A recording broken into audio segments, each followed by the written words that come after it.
A'udzu billahi minasyaitonir rajim. Bismillahirrahmanirrahim. Assalamualaikum warahmatullahi wabarakatuh. Alhamdulillahi rabbil alamin wal 'aqibatu lil muttaqin wala 'udwana illa 'alal zalimin. Asyhadu an la ilaha illallah wahdahu la syarikalah wa asyhadu anna Muhammadan abduhu wa rasuluhu la nabiyya ba'dah. Allahumma salli wa sallim ala habibina al-Mustafa Muhammad sallallahu alaihi wasallam. Bersyukur kita kepada Allah dengan mengucapkan alhamdulillahi rabbil alamin. Berselawat kepada baginda Nabi, Allahumma salli ala sayyidina Muhammad wa ala ali sayyidina Muhammad. Bapak Ibu yang dimuliakan Allah Subhanahu wa taala, pagi ini kita lanjutkan kajian seri perjalanan akhirat, yaitu tentang penyesalan penghuni kubur. Biasanya penyesalan itu selalu datang belakangan. Tidak ada yang nama penyesalan datang di awal. Maka Allah Subhanahu wa taala banyak bercerita tentang penyesalan-penyesalan orang-orang yang telah datang kematian kepada mereka. Sebelum ini telah kita jelaskan pertanyaan-pertanyaan alam kubur, siksa-siksa kubur dan nikmat-nikmat kubur, serta penyebab-penyebab dari keduanya. Maka datang pula pembahasan baru, yaitu penyesalan penghuni kubur. Kira-kira setelah seseorang berada di alam barzakh atau alam kubur, apa saja penyesalan mereka? Penyesalan terbesar seseorang ketika di alam kubur yaitu tidak beriman. Suara bersih, Pak. Tidak beriman. Kenapa itu penyesalan yang paling besar? Ternyata kalau seseorang tidak beriman, tidak percaya, semua amalan sia-sia. Semua amalan tidak dinilai. Kuncinya amalan itu menjadi pahala, menjadi balasan bagi seseorang percaya, iman. Andai ada orang datang ke masjid kita memberi bantuan sekian puluh juta, datang kepada anak yatim beri bantuan sekian puluh juta, membantu fakir miskin, panti jompo, banyak uang yang telah mereka keluarkan. Namun perbuatan itu bila tidak didasari keimanan kepada Allah Subhanahu wa taala, maka amalan itu tidak bernilai di hadapan Allah. Allah ceritakan, faja'alnahu haba'an mansura. Kami jadikan amal mereka itu bagai debu yang berterbangan. Jadi debu yang berterbangan maknanya tidak dinilai oleh Allah Subhanahu wa taala. Ada beberapa perkara, beberapa penyebab amalan itu tidak dinilai, yaitu tidak beriman, itu pasti. Yang kedua, berbuat karena manusia, yang disebut dengan riya. 5.000, 10.000 ditulis nama di papan tulis, lalu kemudian nama itu menjadikannya sombong, menjadikannya ingin disebut-sebut, menjadikannya congkak, sehingga apa yang diperbuat itu bukan karena Allah. Maka jika itu yang berlaku, amalan tersebut faja'alnahu haba'an mansura. Amal itu seperti debu yang berterbangan. Kira-kira kenapa amalan itu tidak dinilai? Karena dia berbuat bukan karena Allah Subhanahu wa taala. Maka di dalam solat kita selalu kita katakan, inna solati wa nusuki wa mahyaya wa mamati. 4. Sesungguhnya solatku dan ibadahku. Ibadah ini apa saja? Semua bentuk ibadah. Zikir, baca Quran, solat di masjid, bersedekah, membantu fakir miskin, wa nusuki, dan semua bentuk ibadah, wa mahyaya, dan hidupku, wa mamati, dan matiku, lillahi rabbil alamin, hanya karena Allah Subhanahu wa ta'ala. Maka itulah penegasan pada setiap muslim, apapun amal perbuatan yang mereka lakukan mesti dasarnya karena Allah Subhanahu wa ta'ala. Maka penyesalan-penyesalan penghuni kubur adalah mengapa ketika hidup di dunia begitu banyak amal kebajikan, membantu orang dan lain sebagainya, ternyata ketika dihadapkan amal itu nanti, amal itu seperti debu. Debu kalau datang angin, dihembus oleh angin, maka debu itu akan lenyap. Seperti itulah gambaran orang-orang yang tidak beriman di hadapan Allah Subhanahu wa ta'ala. Apa kata Allah tentang mereka ini? Hatta iza jaa ahadahumul mautu qala rabbirji'un. Setelah kematian datang kepada salah seorang mereka, mereka pun berkata, rabbirji'un, ya Tuhanku, hidupkan aku kembali, la'alli a'malu salihan, mudah-mudahan aku dapat beramal soleh, fima taraktu, yang dulu telah aku tinggalkan. Bapak Ibu yang berbahagia, ayat ini menceritakan bahwa mereka ingin kembali lagi ke dunia. Mereka menyesali kesempatan yang Allah berikan kepada mereka, sehingga mereka ingin hidup kembali untuk beramal soleh, untuk berbuat kebaikan. Padahal amalnya itu di hadapan manusia adalah amal baik. Kenapa tidak disebut baik? Dia membantu orang miskin, mendatangi panti jompo, memberikan rumah bantuan, memberikan semua kemudahan-kemudahan dilakukan demi berjalannya roda kehidupan seseorang. Tapi ternyata ketika mereka dihadapkan dengan Allah kelak, mereka mengakui, hidupkan aku kembali ya Allah agar aku dapat beramal soleh. Berarti amal kebaikan dengan amal soleh itu ada perbedaan. Amal baik belum tentu soleh, amal soleh sudah tentu baik. Contoh, kalau orang itu berbuat karena Allah, disebut amal kebaikan, termasuk amal soleh.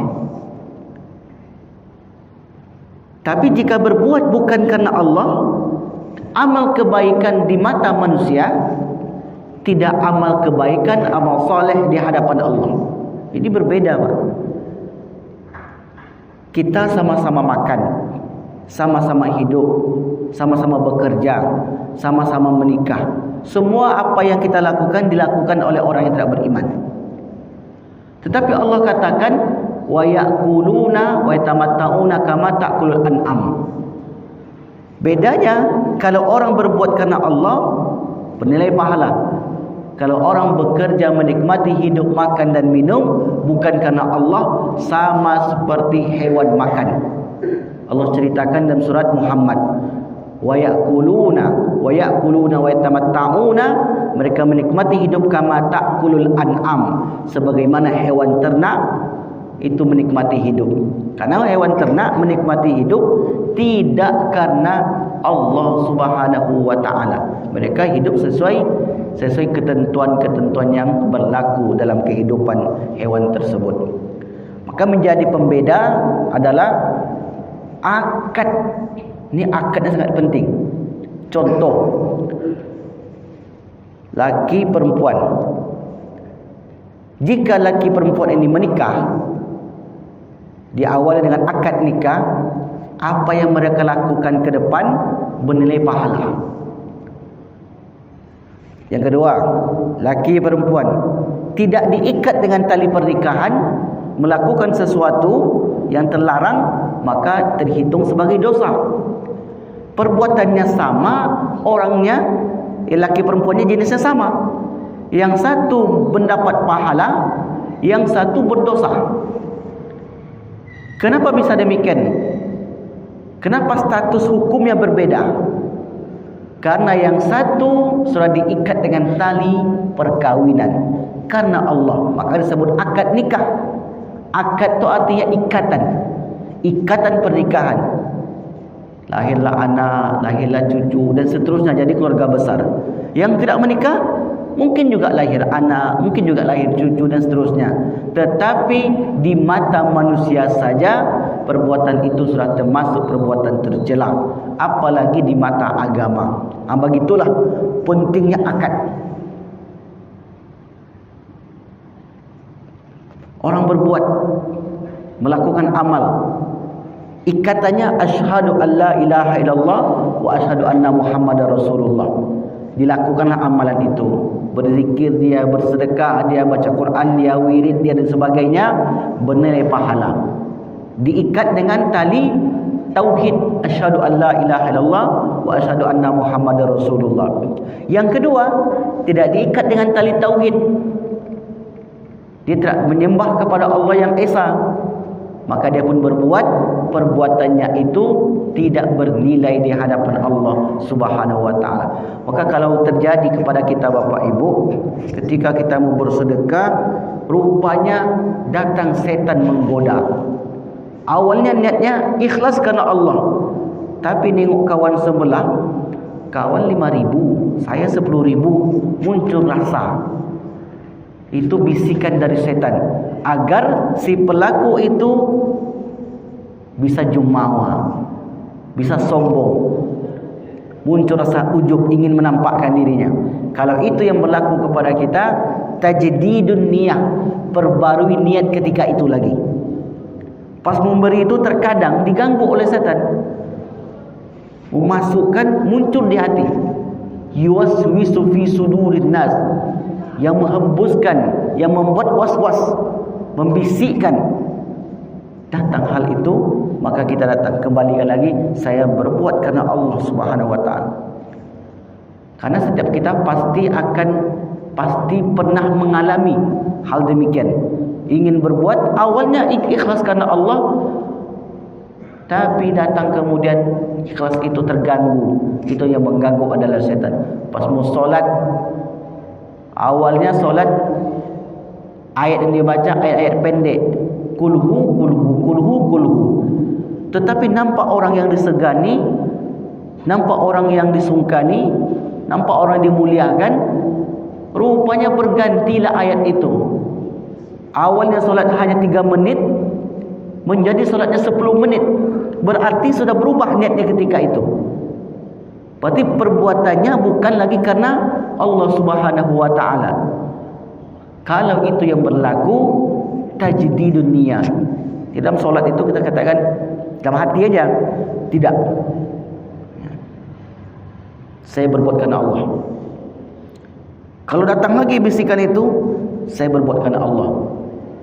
Nah, kata para ulama, boleh kita memperbarui niat. Kalau tidak diperbarui niat, rupanya amalan itu diselimuti, dibungkus dengan riya, dibungkus dengan sifat ujub, dibungkus ingin disanjung, ingin dipandang, ingin dihormati, faja'alnahu haba'an mansura, menjadi amalan itu amalan sia-sia yang kelak ketika berada di alam barzah, di alam kubur, menjadi penyesalan. Tak ada orang Bapak Ibu yang ingin amalnya tidak dibalas. Sekecil apapun amal yang kita buat, itu pasti kita ingin dibalas. Karena di akhirat kelak, amalan itulah yang akan memberatkan kita. Dosa yang terlintas yang pernah kita lakukan, dosa itulah yang memberatkan kita. Kira-kira berapa banyak nanti pasal yang memberatkan kita, dan berapa banyak pasal yang meringankan kita.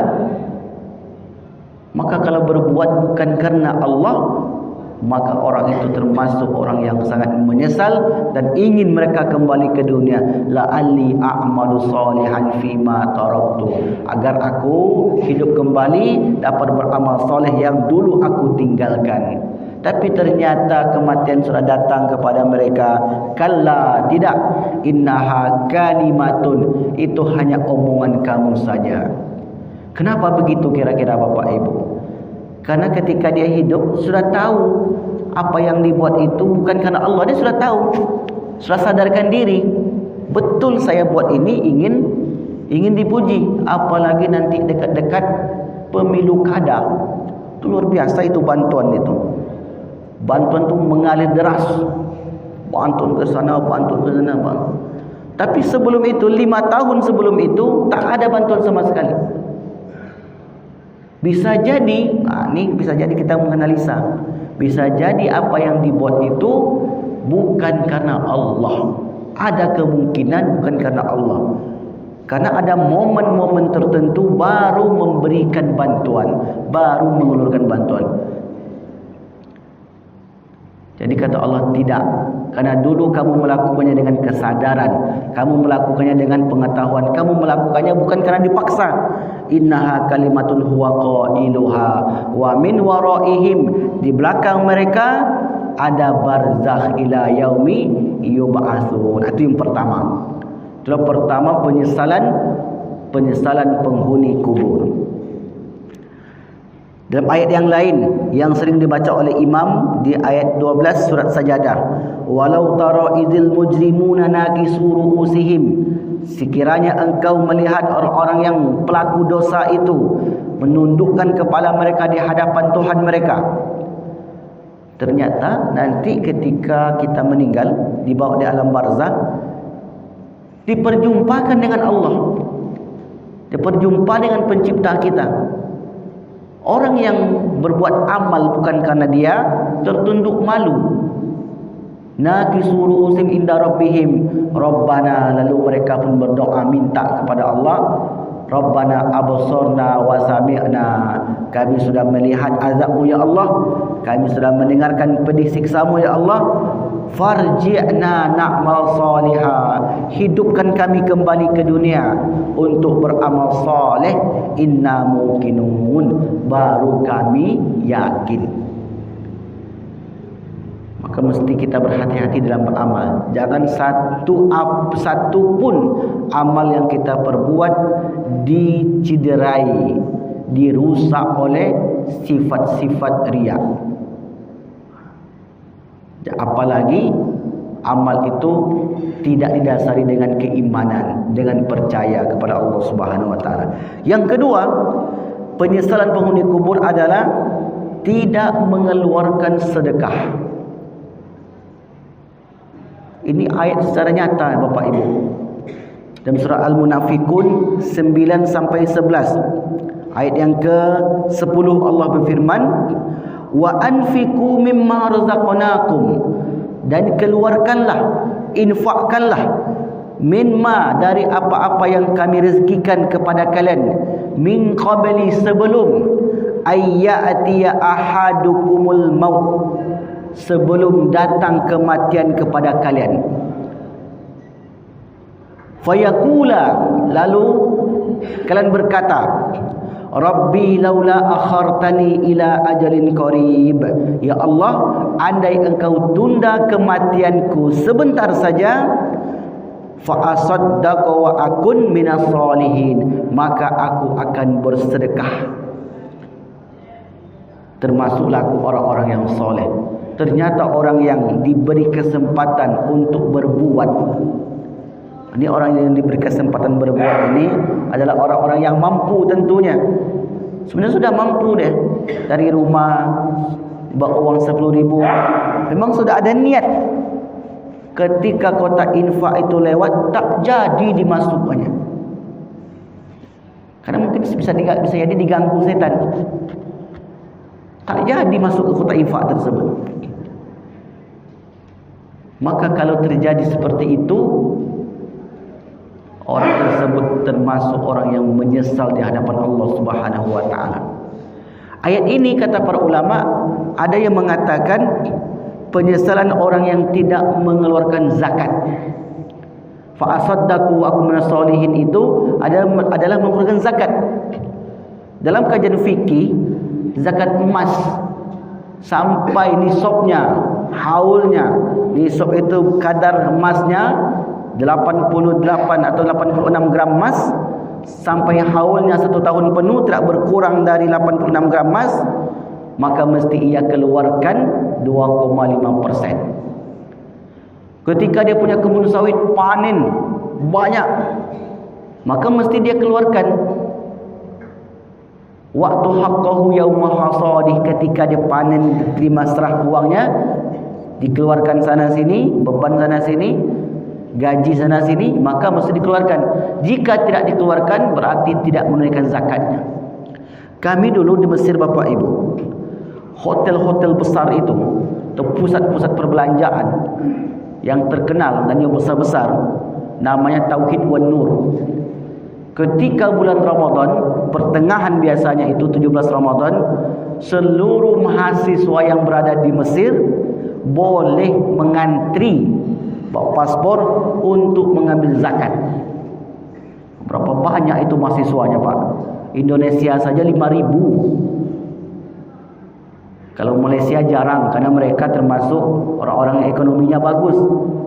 Biasanya Thailand, Nigeria, itu dari malam ke-17 sampai sebelum terbit fajar di satu Idul Fitri, kita mengantrilah sekali aja.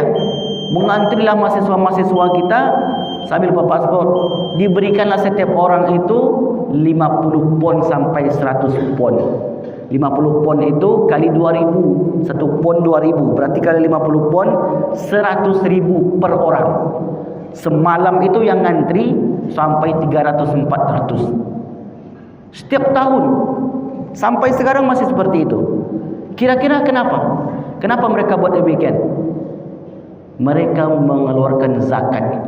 Jadi ada zakatnya, zakat perdagangan. Ini yang berdagang, hitunglah nisabnya tahun kemarin, terkumpul duit 100 juta bersih, masuk dengan modal, sampai tahun depan tak berkurang dari 100 juta itu, bahkan naik. Oh, itu mesti dikeluarkan zakatnya itu. Punya uang tabungan sampai 500 juta, tak berkurang-berkurang duit itu di ATM, di bank, maka mesti dia keluarkan. Dalam kajian fikih mesti dia keluarkan. Nah, begitulah Allah Subhanahu wa taala mengajarkan kepada hambanya untuk mengeluarkan hak orang-orang fakir miskin, lisailina wal mahrum. Nah, inilah penyesalan kedua. Orang-orang yang tidak mengeluarkan hartanya berupa sedekah, dan mereka yang tidak membayarkan zakat hartanya di setiap tahunnya kepada orang-orang yang berhak menerimanya. Wallahu a'lam bishawab. Waktu sangat singkat sekali. Ya, jika ada pertanyaan silakan bertanya. Jika tidak ada, lontong sudah menunggu. Ada pertanyaan, Pak? Terasa pendek ya, Pak ya? Ya, karena solatnya panjang, ceramahnya pendek. Ya, inilah pembahasan kita. Jadi ada 4 sebenarnya penyesalan penghuni kubur. Yang 2, tidak beriman, berbuat bukan karena Allah, dan pelaku riya, ujub takjub. Yang kedua, ketika punya kesempatan, kelebihan harta, tidak ia keluarkan di jalannya. Ketika kematian datang kepada mereka, mereka pun menyesal. Wala yu'akhirallahu nafsan idza jaa ajaluha wallahu khabirum bima ta'malun. Dan Allah tidaklah mengakhiri kematian seseorang kecuali sudah sampai ajalnya, ketentuan-ketentuannya, dan Allah Maha mengetahui apa yang kalian buat. Wallahu a'lam bishawab. Maka inilah yang dapat kami sampaikan pada pagi ini. Mudah-mudahan bermanfaat. Wal afu minkum. Wassalamualaikum warahmatullahi wabarakatuh.